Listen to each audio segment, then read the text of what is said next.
episode 392 of Global from Asia podcast. We are getting into 2023 here, and it's a great show talking about growth strategies in 2023, talking about listings and business and even a little bit of AI with Chris Rawlings. It's a really amazing interview. Let's do this. Welcome to the Global from Asia podcast, where the daunting process of running an international business is broken down into straight up actionable advice. And now, your host, Michael Michelini. How is everybody doing today? Thank you so much for listening, watching, reading the transcript of globalfromasia.com. We're getting to 10 years of this podcast. I remember when I was so scared to make an audio recording in October 2013 when this had started. We're approaching our 5th cross-border summit. Save the dates. November 16th and 17th here in Chiang Mai, Thailand. There's a lot of amazing other events happening around here at that time. We locked in a nice resort hotel, getting some good speakers. Chris actually has just confirmed he will be a speaker as well. It's going to be amazing. So definitely crossbordersummit.com. Tickets are not open yet. Actually, we're pretty comfortable. We're going to fill this one up. So we're going to be a little bit selective on this. It's just kind of building things up. We don't want to put too much pressure. So it's quality, and just good times. So keep that in mind. Save the date, get on our newsletter at Global from Asia to be the first to hear about it, or join our membership at gfavip.com. All right, let's talk about this week's show. I've been on a roll. I think we got to do these maybe even weekly again, but we're trying to make these as valuable as possible. There's already other ones coming up. Today's Chris Rawlings, Sophie Society. This guy's dropping amazing knowledge on various channels and his podcasts or YouTube channels, and he does the same today. We've had him on the show a long time ago, and it's a pleasure to have him back. We talk a lot about different strategies for growing your Amazon or e-commerce business in general, his stories, his roller coasters, and his journeys, talking about the good, the bad, the ugly. And also we have some fun talking about AI at the end. I mean, he's studying it, I'm studying it. I think it's something we all need to be studying. Without further ado, globalfromasia.com, episode 392. And you can find this full show notes, links, etc. at globalfromasia.com/2023growth. All right? Thanks for watching. Let's tune in. Are you looking for a cross-border logistics company from Asia to the East and the West? Then look no further. Cross-Better Logistics is a solution for you. From ocean shipping to air freight, from factory to 3PL warehouse, Amazon FBA, and Walmart, Cross-Better Logistics is an experienced service provider for e-commerce sellers and B2B traders on TPS Trade. As a GFA partner level sponsor, let them know we sent you and they'll take care of you. Check them out at www.crossbetter.com today. All right. We have Chris Rawlings back on the show. We were just catching up a little bit in the preview, before we started recording, and we've been through a lot. It's been so many years since we're both making a lot of moves, making things happen. Happy 2023. Yep. I'm excited for this show. Yeah, dude, this is my first show. I did one webinar, but my first actual podcast in the new year. So glad to ring it in with you, old buddy. Yeah, I mean, we were on the show many years ago, and we were talking about your biking and selling online and crossing countries and continents and now you're doing amazing things at Sophie Society. Can you fill us in a little bit about what's been happening lately? Yeah. So last time we talked about me starting my first brand, quitting my desk job that tied me to a cubicle in New Jersey and moving to New Zealand, living off a motorcycle. Yeah, for like the better part of a year while running my first brand. So that was kind of like, the hardcore digital nomad phase. And then so that brought me to then like getting really serious about personal growth and business building and actually like laying down real foundations. Because I mean, I'm sure living over there in Chiang Mai, Mike, you and I have both come across the similar type of digital nomad characters where you just roam, or they're never tied down. You have total freedom. No one answers to you. You do your work. You can go wherever you want. But for me, like that eventually got old. They're not old. It's a great lifestyle. But if you really want to build like something lasting, you have to have commitments, So I learned that lesson. And so, yeah, I started Sophie Society, which is our primary goal is to use science and experimental philosophies to manage PPC for brands effectively and to increase conversion, again, with using like scientific principles. So because of that, we've come up with formulas and we've discovered strategies that even Amazon didn't know about. And we're an official Amazon ads partner. So Amazon would sometimes contact us and be like, hey, we saw this YouTube video where you described this or that, ad strategy. And, we've never heard of this. So we wanted to know, is this like some hack or is this real? So we did that. And I've been investing in brands, serving brands and growing brands, since we recorded that first podcast years back. Great, dude. Yeah, we'll link that in the show notes for those who want to hear that. That was a fun one. And but yeah, you and I are on the same page. Brands, right? Brands is everything, growth, evergreen, cash flow, and it's really, exciting to hear your growth and all these things you've been up to. And we're growing together. Community's growing. Everybody is putting things together here to make it happen. Isn't it crazy? You make friends in this industry, and then a couple years down the line, this guy sold his pets brand for 600 million. That guy sold his, e-commerce software for 50 million. This guy over here had a mid 7-figure exit. That guy had a 9-figure exit. It's like, it's a space where like, it's when you meet people that like really execute, like you'll talk to them a couple of years later and they're like filthy rich. Yeah. It's crazy the space we're in. Like we're in a space where like so many things are possible. I'm really grateful to be where we are. And I don't know if I think when we recorded this podcast, it was too early for me to have had this experience yet. Yeah. So I think so. So another update for me was I was growing at that time a product launch service and software called Judo Launch. It was also a PPC software called PPC Kaizen. And I had an epic failure with that company. And it was like absolutely identity crushing, epic failure where we were growing like really, really fast from a revenue perspective, from a team, like number of employees perspective, from not a margin perspective. Because we were just dumping so much money back into growth. And, we engaged with SOSV. I know. To raise funds. And I ended up taking investment from a partner or an investor that was not at all aligned with where we were going. But I was moving so quickly and I was too confident in my own abilities, I would say. Like, it's good to be confident in your abilities, but it's not good to be blind to the dangers or blind to the weaknesses, and my risk assessment was not up to snuff. So even though we were healthy, we were growing quickly, our software and our service was in super high demand, and we were getting really good feedback from the quality, I was recklessly growing the company, and it ended up being taken over by that investor. And I've always wondered how this happens. Like, you hear these stories like Steve Jobs kicked out of his own company, or you hear all these stories of founders getting kicked from their own company. The Uber founder too happened to. Yeah. Like, how does that happen? How do you start a company? How could someone kick you out of your own company? Well, it happened to me.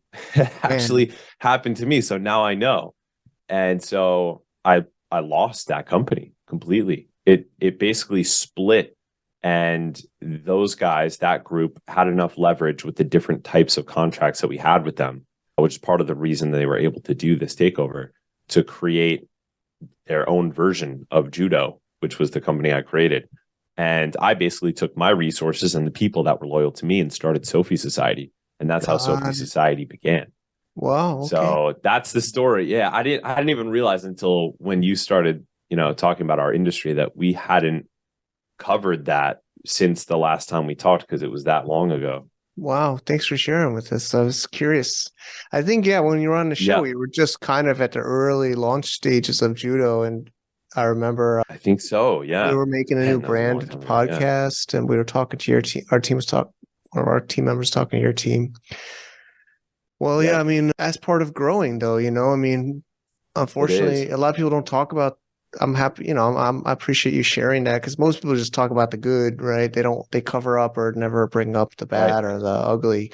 And so many, I think anybody to succeed has to hit that, right? Like to hit the highs, we got to hit the lows. If you just stay in, your comfort zone, right, you'll never grow. And unfortunately, that's true, dude.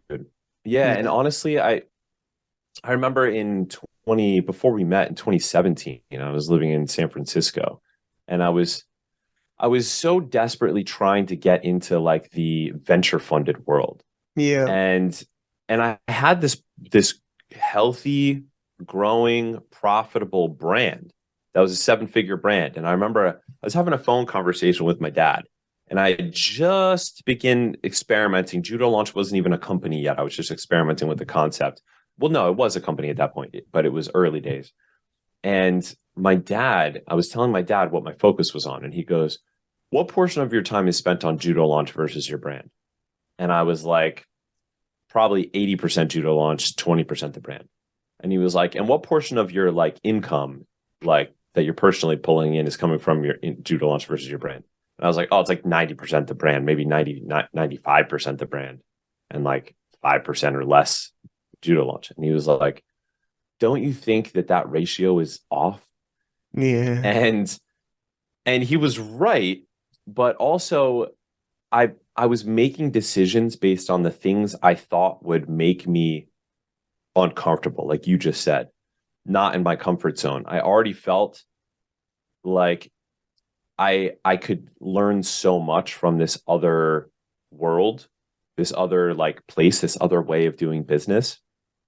And I was really making decisions not to bring more money in, bring more profit in, but to bring more growth in, and bring more skills in, and bring more experience in. And that is a risk. I mean, I could have just stuck with growing the brand, which was a formula that I had learned and known and worked, and just kept doing more of what worked. And I think that is also a worthy path for people who are dabbling into the branded space. But for me, and I think this would really be my advice for like especially younger people who are in their 20s, maybe early 30s or 30s, the skills, the experiences, the relationships that you get, and the sort of protocols for business, the business protocols, the business mindset that you get, to me, I feel like is more valuable at that stage of life than the money that you get from the businesses you start, because it compounds as time goes on. But yeah. So I love this, yeah, man. so I'm happy to talk about the failures. No, it's great. And to second you, like I think I was similar. I went through SOSP too, and I don't even know if I told you, it was like a Weibo API search tool that also failed, because building on APIs is dangerous, to say the least. But yeah, that's true. But I was similar. Like I was doing okay with my brands and e-commerce, but it kind of gets repetitive. The one, like, I think that's it. It's actually, now that we're older, right, and more wise, we're like, boring is usually where you make the money, right? Yeah, exactly. But it's kind of boring is money. That's so true. You want to get this sexy, like, VC, you want to say you got investors, and you have this software, and you have all this growth, right? You said, but when we're older, sounds now, cooler at a cocktail party, right? It's true, but right? It doesn't make you more money. It's true. Yeah.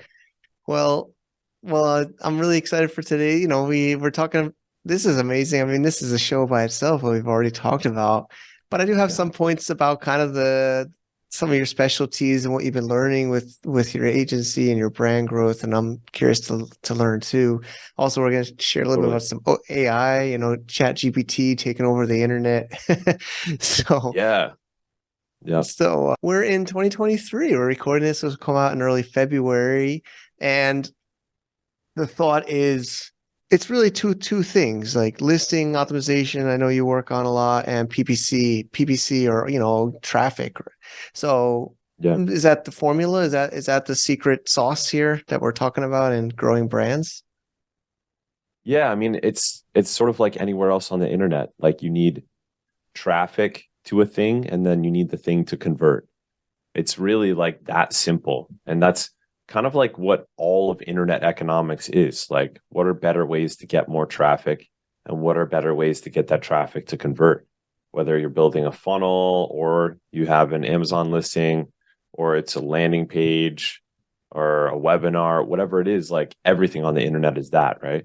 True. So recognizing that, like, that's basically what me and my team like dove really, really deep into is what are the best sources of traffic? What are the best ways to drive traffic? What are the best ways to get that traffic to convert on Amazon specifically? And so that put us down the path of like, we engage with anywhere between 80 and 140, somewhere in that range, new brands per month. So we have a lot of kind of raw material to work with when it comes to putting out formulas for different types of content to see what converts better, and different types of traffic to see what works best, or what's cheapest, and or what converts the best. So yeah, it led us to create a formula for A+ content, for example, that's been spread all over the internet, and it's been applied to over 10,000 listings. Yep. And now we've come out with another one for premium A+ content as well, because that's kind of the new thing coming down the pike that brands are starting to get access to, is premium A+ content. And we came up with that 7-part formula based on testing a bunch of different potential combinations of ways to structure A+ content to make it convert better. And we did the same thing with secondary images, testing so many different paradigms of secondary images. There's so many things you could do, right? A lifestyle image, a benefits graphic, a features graphic, a cutaway, a breakout, a comparison table. There's an X factor, flourish graphic, in-use graphic. There's a whole long list, but you only have, those 7 slots. So it's the science of putting together what sequence of images, like quantitatively, provides the highest conversion rate on the back end. And I think when you start to think of it scientifically like that, this is how I thought with my brand. And I was always A/B testing things, and isolating variables and trying to get the formula down. And it never really is like complete, right? You could always like continue to update it. And I would re-look at my listings every quarter and see what could be updated or what needed to be changed. And we recommend that to our brands too. But yeah, that's been our philosophy. Come up with a hypothesis for what would work, test it out on real in the wild, and then get the data back. So the way that we've been able to do this with actual data is every single listing, no matter what we do to it, whether it's a brand that we have ownership in, or it's a brand that's just paying us to do conversion or PPC services to them, we record everything that's done on the brand. And we have this master database of every single project that's done. And at this point, we have over 1,000, I think between 1,200 and 1,800 different like listing things that we've done to different listings. So we have so many different data points to look at. And so we can see, we did this on this date.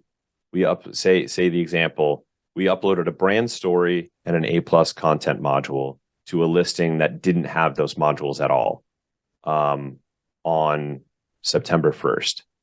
Then we measured the trailing 14-day conversion rate again on October 1st. And here was the average difference in conversion. And you get enough of those data points, the other changes that kind of happen that just randomly change conversion rate start to fade away. And you have enough of a data set to really say, okay, this is the impact that uploading a brand story module has if it's done well. This is the impact that uploading an A+ conversion, A+ content to a listing that doesn't have it will have. And you start to get really quantitative about it. And that's essentially what we've done. Great. Yeah, I mean, like you said at the beginning, like science and data and stats is key. It's especially e-commerce or anything online, right? You measure and you improve. I had a great session, a call with Andres on your team. Actually, one of my brands, my partner, he loves your videos. He's talking about you. So I chatted to Andres. He's Yeah. really, really helpful. Yeah. Andres is great. Yeah. Yeah. So there's listing optimization and then like like measuring the data. Is there a couple of I know you have your formulas and your sessions. I don't know if you want to give us a little sneaks, maybe some I know we chat about AI or chat GPT or some little hacks that we could Yeah. give some people for takeaways today on some listing optimization. Yeah, totally. Yeah, because there's been so much like hype about Chat GPT and Yeah. AI since for the past couple weeks, right?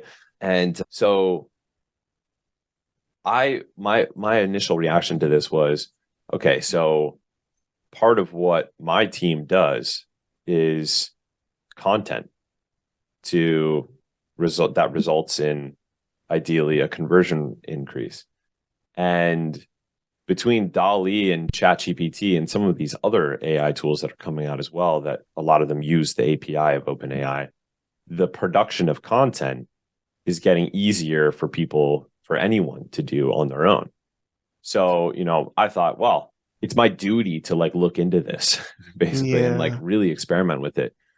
So we've started experimenting with not just like ChatGPT and DALL-E, but also OpenAI's API that True. gives you access to some of their other tools as well. Like ChatGPT is just one of like dozens of different tools that they have access availability to. This was kind of like their public like release, but you can get way more granular and specific, like just working with their API. And so we started like experimenting with it, and we're still experimenting with it. Like I wouldn't say we have it figured out, but we've definitely determined that there are ways that go beyond the hype that actually make this like really valuable to sellers and really valuable to us. I think it's really going to completely change how the e-commerce space and the Amazon space works. I can go through a couple of the ways that like we've determined that it's really useful, like actually provides real utility. But before I even do that, I mean, I think that so far I haven't seen anyone make the claim or make the analysis or prediction that this will like fundamentally change our space. People seem to be thinking that it's like a hack or it's like a productivity like tool. I really think it's going to fundamentally change the entire space. I think there are going to be whole businesses that create a whole new business model where they like use AI to determine what product to launch, to create the content for the product, to launch the product, to adjust the traffic sources and the bidding on that product and everything else, where it's like AI is actually the skill underlying the business model of the business itself. And I haven't seen that happen yet, or maybe it's happening and just it hasn't been publicized yet.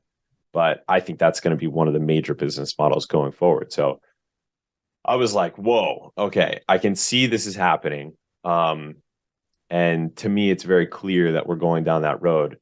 Better start to become an expert of this. And it's always a game, right? Because like you and I both know this, Mike, is that like you can't chase shiny objects in this space. Yeah. You can't distract yourself. As an entrepreneur, it's so easy to do that. Like we both, learned with our experiences, when we were at the accelerator in Shanghai. But in a case like this, I really feel that it's as paradigm shifting as like when Google came out. Like I was like in middle school when Google came out and they started teaching it to us and we had access to it on the computers. And I remember being like, oh, this is a thing. You can just look up all information. So all that stuff I learned about the Dewey Decimal System and like navigating a library is completely useless now. And it was useless from that point forward. I don't even remember how to use the Dewey Decimal Yeah, System. that I was haven't so been in a library in years, and I feel that's similar type of feeling now. And so I was grappling with myself, like, is this something I really should distract myself with and dig into, or should I really just stay focused? And I made the determination that no, this is something I actually do want to dive into. It's something I feel that, up until now, the most powerful computer that you could buy was a human brain. And so learning how to manage and motivate and inspire other humans was the key skill in business, because the most powerful computation and the most powerful execution was with the human brain. And you can get those fairly cheap, right? We all know we can get like a VA from somewhere like the Philippines for somewhere around $700 a month, right? Some people can, go even less expensive than that.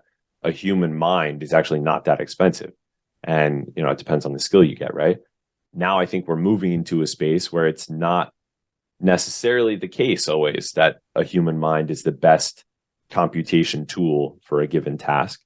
And therefore, the most powerful skills are not necessarily all surrounding controlling a human organization anymore or motivating and inspiring people. That's definitely part of it and will continue to be part of it. But I think more and more, the ability to control artificial intelligence and make artificial intelligence do what you want it to do is going to be a key entrepreneurial skill for every entrepreneur. And it's a complete paradigm shift.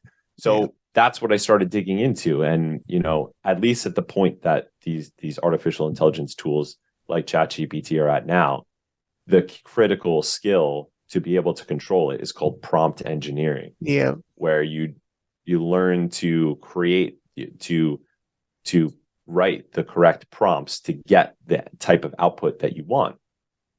So we just started experimenting with this, asking it to write bullet points in the voice of Mark Twain, asking it to write, descriptions of different lengths, and things that are actually valuable that we found are asking it to summarize things like, for instance, reviews.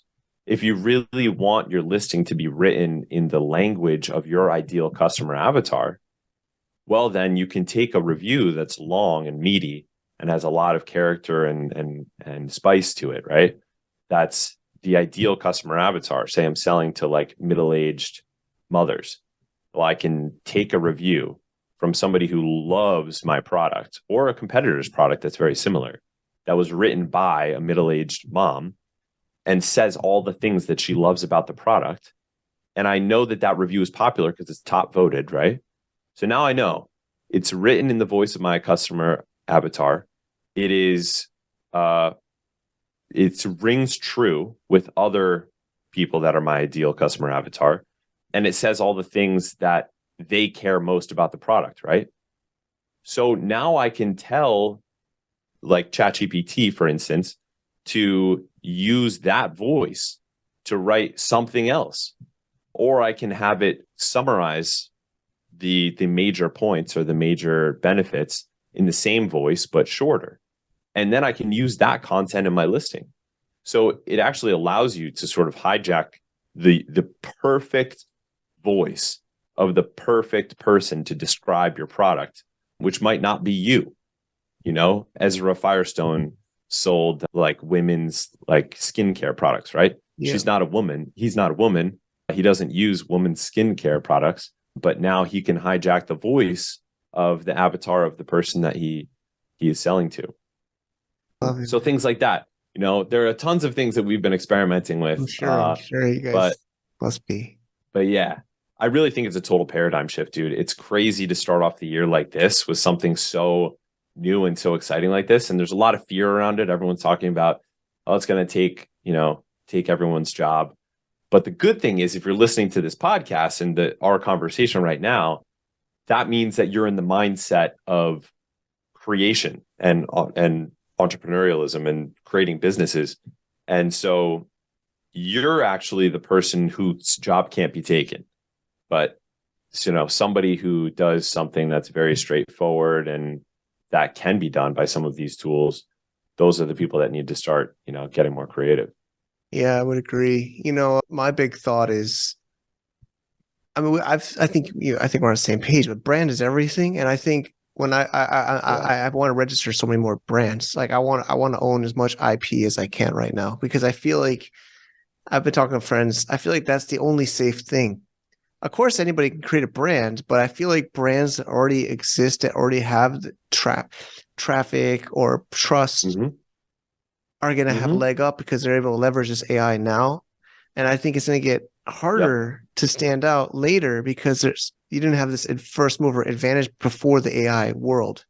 You know, Yeah. like like Yeah.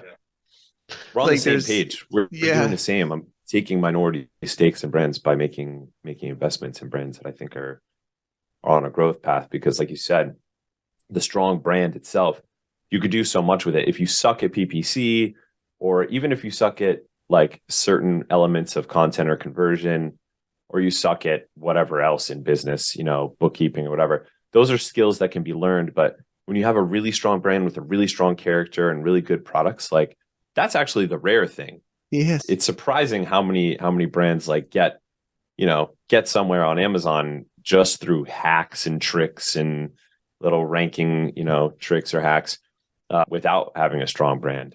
And strong brands are rare.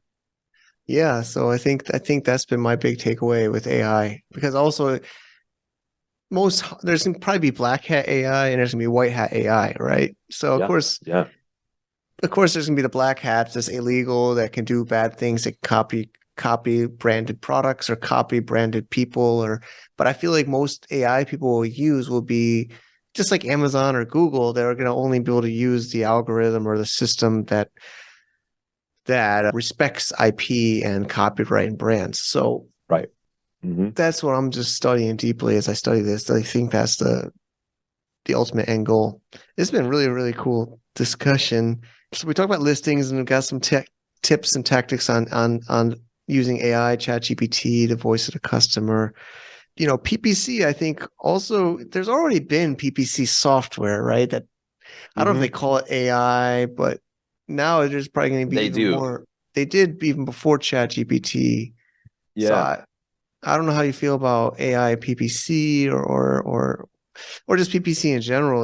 Like I know you have your amazing content and strategies and life cycles. We'll talk about like the harvest after, but especially in the Yeah. early stage of a brand, what are your thoughts on PPC now and this year? Yeah. I think I've known a lot of people over the past 2 years who have used AI softwares for their PPC. Like an example of that is Quartile, where you basically set your parameters of what you're comfortable with up front and you just let it constantly adjust bids and budgets and create and destroy campaigns like nonstop. And you'll look and you have no idea what's going on. Like there's just tons of campaigns for a single product being created or ended at any given time. And I maybe will be there at a certain point in the future where the highest performers are the ones with the best AI behind them. But that hasn't been my experience up until now. The marketplace for placements, PPC placements on Amazon is like an open market, and it's just like the stock market. There are people bidding different prices on different assets, which are our ad placements. So instead of bidding prices on stocks, you're bidding a price to Yeah. get the value of a placement, which you can use to then sell products, right? That's the whole market.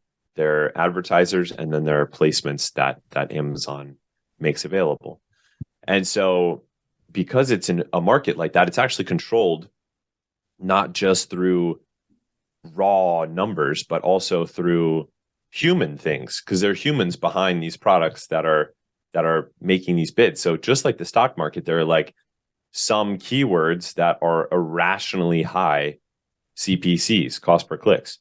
And that may be because of some kind of market dynamic. And we saw this a bunch in like the 2021, beginning of 2022, where aggregators were spending a ridiculous amount of money to Yeah. grow their brand's revenue at the expense of their profit. And so there are certain categories where you really couldn't bid on the major keywords because it just didn't make sense. It didn't make sense even for them.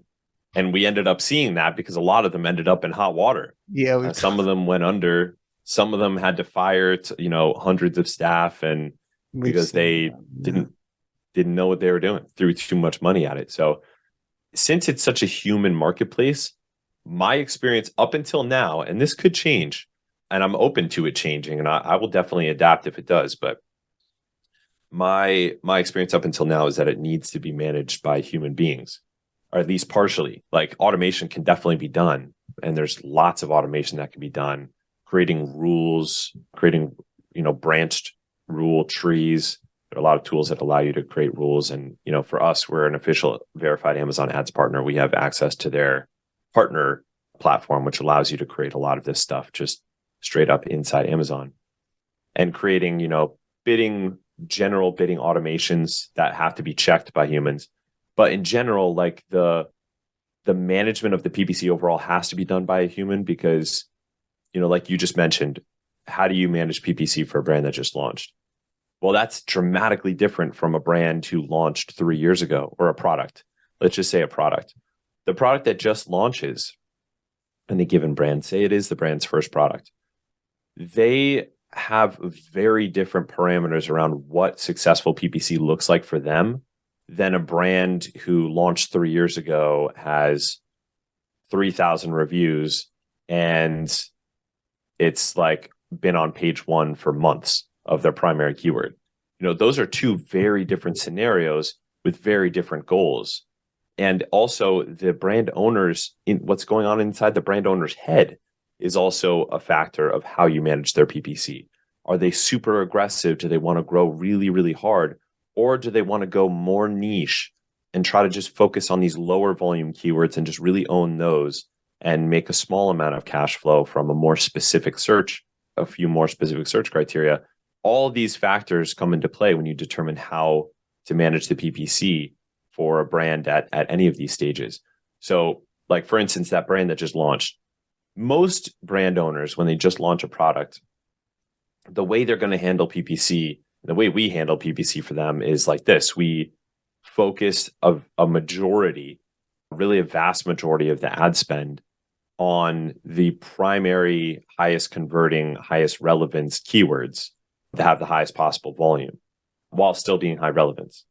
So we're determining that upfront through really solid and thorough keyword research, and then focusing our ad budget and our ad spend towards those keywords, not for the purpose of getting profitable sales, but for the purpose of getting any sales from those keywords, specifically to boost the organic rank of the product for those keywords. So if I'm selling an omega-3 chewable supplement for dogs, I'm going to already forget about the keyword omega-3, because it's going to be way too expensive and it's too broad. So the conversion and the relevance of that traffic is too low. I'm just going to focus on chewable omega-3 supplement for dogs, 100 milligram omega-3 for dogs, omega-3 capsules for dogs, maybe omega-3 capsule chewable for small dogs. A couple of key keywords from my keyword research that I know are highly relevant to me, have plenty of traffic, are searched, frequently, and are definitely going to convert. And I focus all my ad spend on exact match campaigns for those keywords until they start to really rank. And I don't waste any of my ad budget on product placement ads. Well, I will do some product placement ads, but not so much. But I definitely won't be doing sponsored display ads. I definitely won't be doing any DSP. Probably won't be doing too much sponsored brand unless I have a really solid video. Then, that can help as well, because you can put those on keywords. But a vast majority of the ad spend goes on ranking. Now let's go to the other end of the spectrum, and let's talk about that company that's years down the road, right? And they have a solid ranking and a good bank of reviews, a good review mode, and they're selling well. For a brand that has a product at that stage, your priorities are very different. At that point, you're really trying to pull dollars out of the product. You can't always be dumping money on unprofitable PPC campaigns just for the purpose of ranking. So you need to have a drip to continue your kind of ranking juice over time. But there comes a point where you have to start to actually profit from these products, And so, it's you kind of transition through these phases of a product. And once it gets towards these latter phases where it's really solidified, really like got its spot. It's got a solid review mode, and it's really well established. Then the game is really getting lean with it. What are the ad placements that are providing me like the most profitable sales? And a lot of times with a product that's really established like that, the retargeting campaigns can work super, super well. So the sponsored display retargeting can work really well. There's views retargeting, purchase retargeting, impression retargeting, and there's also sponsored display. There's also DSP. If you have a DSP seat or access to a DSP seat, you can do a lot of retargeting through that. And then you can also even do retargeting within sponsored products. A lot of people don't know this. This is one of the things that I was mentioning earlier that we just discovered through experimentation that we call self-targeted product placement ads, where you create a sponsored product ad with ASIN targeting, but you put the ASIN itself that you're advertising as the only target. So that means, you're trying to advertise on product listings, right? Not in search results, but you're only targeting your own product listing. Well, what does Amazon do when you do that? It won't show it on your listing because, well, if you advertise your own listing on your own listing, that's like Inception, like nothing would happen. You'd click it and you're already there, right? So Amazon doesn't do that. It doesn't show your ads on your own listing. But what it does do is if someone clicks onto your listing from search results, and then they hit the back button on their browser to go look at other products, now that they've been on your listing, because you were targeting your listing, the shoppers will see your ad in search results since they've already seen your product. And this can provide really low ACoS sales because it's someone who's already seen and might already like your product. They're just looking at other options. And they're more likely to see your option again and then buy it. So yeah, that's a cool trick that we discovered a while back, and any brand can use that. It doesn't have to just be the latter stage brands that I was mentioning before. Okay. But that's a little taste. Yeah, dude. Thanks for this. Yeah, getting. I'm sure a lot of listeners and viewers are getting some ideas already. So this has been awesome, man. Again, we're getting towards the end of our session. So I just want to learn more about Sophie Society and how people work with you and some ways people listening could move to some next steps. Yeah. So if someone is looking for like pros and from the scientific perspective to manage their Amazon advertising, we're definitely the guys. You can go to our website, sophiesociety.com, or you can shoot me an email at hello@sophiesociety.com to get in touch with us. And it's a fraction of the cost of hiring a full-time person to do your PPC because we leverage, the power of the team. And also, if someone is just looking to learn more, or they kind of like the mindset or like what they're hearing, we're hosting an event, a digital event, a 5-day event at the end of February, from February 20th to February 24th. Cool. And it's called the Profitable PPC Challenge. So it's pretty exciting. Last time we completely sold out. We hosted this back in September. We are pretty selective with the sellers that come in. We accept 1 out of 3 sellers that applies because they have to meet 2 main criteria. One is they have to be actively selling with some ad spend already. Otherwise, you can't apply the things you learn. And second of all, they have to upfront say that they're committed to showing up every day to the event, because that creates an environment where everyone is actively engaging and actively participating and also helping one another as well as learning. So if those 2 things make sense and somebody wants to learn more of what we were talking about today and more of these, cool tactics and strategies, that's something to check out. And you can also find that's ppcchallenge.sophiesociety.com if you want to check that out, or you could search me on Instagram or LinkedIn. You'll find it right on my page, just Chris Rawlings. You can just search my name and you'll find it. Great, man. Great. Thanks so much, Chris. Really glad to have you here again. And let's keep pushing the limits. Yeah, I think we all got to learn AI. It's definitely feels like it's like the new Google. It's the new phase. It is the new stage. So this is, I think it's perfect time to have you on the show. Like you said, at the beginning of 2023, new year, new paradigm, and definitely like what you're working on and support. So Thanks again for sharing. Thanks, with brother. us. It was great coming on again. Awesome. And thank you to our sponsor, our returning sponsor, Mercury.com, online bank. Well, it's a real bank, but you can do it totally online for US. Our Blimp program participants are going through this as well. Thank you, Mercury. Travis is great there. He's been on our show. He's been in our events. We're going to have another event where we will have them attending as well. And if you want to get a little bonus for you and us, if you sign up and do some special circumstances, you can go to globalfromasia.com/Mercury. I also have a video tutorial that we use even for the Blimp people. I use the same exact video to learn how to use it. I hope you can check it out. Totally free. Why not? See you there. Hi, Alvin. I think he says I'm doing a good job with these new little intros on video. I got lights. I got backgrounds. I hope the microphone is good. I'm talking louder. I'm getting more excited and getting more comfortable. Yeah, I've been in Thailand now, for almost a half a year. Actually, about a half a year. And warming up, actually, there's so many more people coming on the show. I just visited another production facility, another marketplace. We're adding new listings on to Amazon from Thailand. So we're going deep into Thailand. I'll just say that. I hope you enjoy it. But of course, you can learn. You don't got to be buying or selling from Thailand. You can do it from anywhere. But it's something I've been getting more comfortable about. I'll just say that. And we want to add some more value, some more things you can do if you do join us at Cross Border Summit this November. And I am just fascinated by AI. Chris also seems to be, and we are realizing how much it's going to change everything. Some people think Google is going to be irrelevant in 2 years.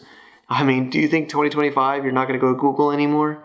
That's a hard one to believe. But I definitely am searching less on Google.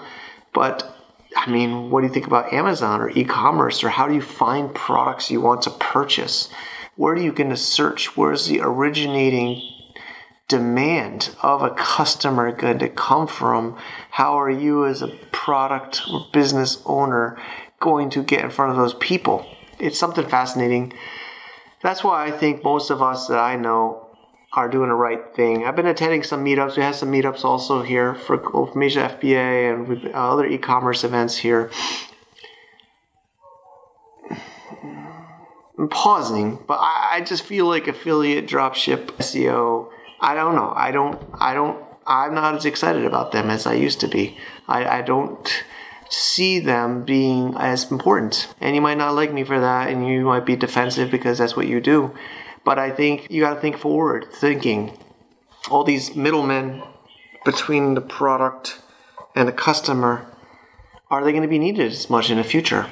People looking for a product are just going to want the product, right? And they can get the information from an AI, and it'll be more about the brand experience, the story, the relationship and trust of the brand to the end consumer, brand to consumer. I have friends, I have experts, many guests on this show.